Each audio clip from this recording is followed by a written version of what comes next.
A ver, pensemos un momento. ¿Qué es lo que mueve la historia? ¿Son los grandes líderes, las ideas brillantes o hay algo más de fondo? Para intentar entender una de las teorías que más ha marcado el mundo, vamos a ir directamente a los textos originales de dos de sus pensadores clave, Friedrich Engels y Georgy Plejánov. La idea es desentrañar de una forma totalmente neutral cuál era su respuesta a esa gran pregunta.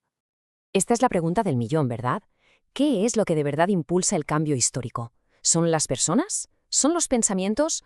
¿O son más bien las condiciones materiales en las que vivimos?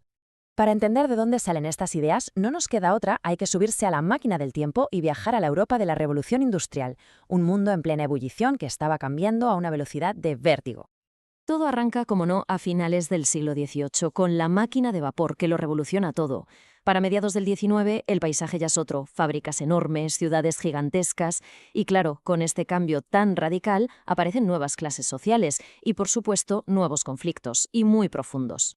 Y justo en el corazón de ese nuevo mundo industrial, según Engels, latía un conflicto fundamental. Una lucha entre dos nuevos actores que subían al escenario de la historia, el proletariado y la burguesía. Primero, en una esquina del ring, la burguesía. En palabras del propio Engels, esta es la clase de los grandes capitalistas, o sea, los que son dueños de los medios para poder existir, las materias primas, las herramientas y, lo más importante de todo, las fábricas.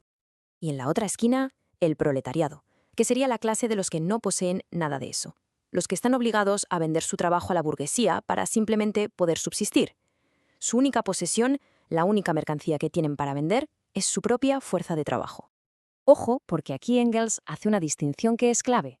A diferencia de un esclavo, que es vendido una sola vez, para siempre, y que, aunque tenga una existencia miserable, la tiene asegurada, el proletario es libre, pero esa libertad le obliga a venderse a sí mismo, cada día, cada hora. Su supervivencia, por tanto, nunca está garantizada. Y si lo comparamos con un siervo de la Edad Media, la diferencia también es enorme. La clave es la propiedad. El siervo tenía y usaba su trozo de tierra, su instrumento de producción. El proletario, en cambio, trabaja con herramientas que no son suyas, lo que le deja totalmente a merced de los vaivenes del mercado. Y claro, esta dependencia total del mercado creaba una inestabilidad que Engels describe como brutal. Un sistema que iba y venía, como un péndulo, entre épocas de prosperidad y épocas de crisis. Y cada 5 o 7 años más o menos, llegaba una crisis comercial que arrastraba a miles de obreros a la miseria y ponía en jaque a toda la sociedad. Muy bien, tenemos un conflicto, tenemos una inestabilidad constante. ¿Y cuál es la solución que se plantea desde esta perspectiva? Pues aquí es donde entra en escena la doctrina comunista.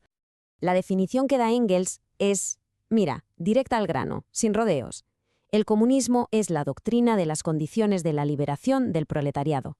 No lo plantea como una utopía abstracta, sino como una teoría para la acción. Y aquí llegamos al meollo de la cuestión, a la idea más potente y, desde luego, más polémica de esta doctrina, la supresión de la propiedad privada. En su lugar, lo que se proponía era el uso colectivo de todas las herramientas de producción y lo que se llamó la comunidad de bienes. Pero, a ver, ¿cómo se llegaría a ese punto? Engels no hablaba de hacer un chasquido de dedos y cambiarlo todo, no. Él propuso una especie de hoja de ruta con una serie de medidas de transición. Cosas como impuestos progresivos, la expropiación gradual de la industria, centralizar todo el crédito en un banco del Estado, la obligación de trabajar para todo el mundo y, algo fundamental, la educación gratuita y universal. Vale, perfecto. Hasta ahora hemos visto el qué conflicto había y qué solución se proponía. Pero ahora vamos a la pregunta más profunda, el por qué. ¿Por qué la historia funciona de esta manera? Y para responder a eso nos pasamos a Plekhanov y a su idea del motor material de la historia. La pregunta es clave, ¿eh? ¿Por qué la sociedad industrial adoptó justo esa forma, con ese conflicto tan concreto? ¿Cuál es esa fuerza de fondo, esa corriente subterránea que empuja los grandes cambios históricos? La respuesta que ofrece Plejánov es el materialismo histórico. A ver, para que se entienda bien, imaginemos que la sociedad es un edificio.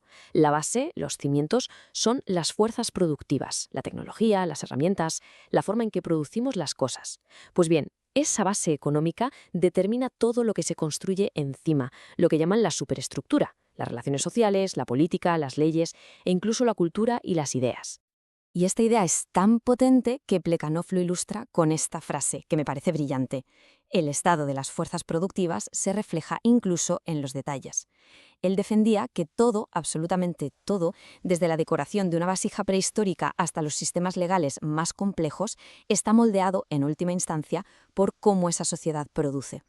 Un momento. Si la economía y la tecnología son el gran motor, entonces surge una pregunta bastante obvia. ¿Dónde quedan las personas? Si la historia está impulsada por estas fuerzas gigantescas, impersonales, ¿importa de verdad lo que haga un individuo? O, dicho de otro modo, ¿puede una sola persona, por muy grande que sea, cambiar de verdad el curso de los acontecimientos?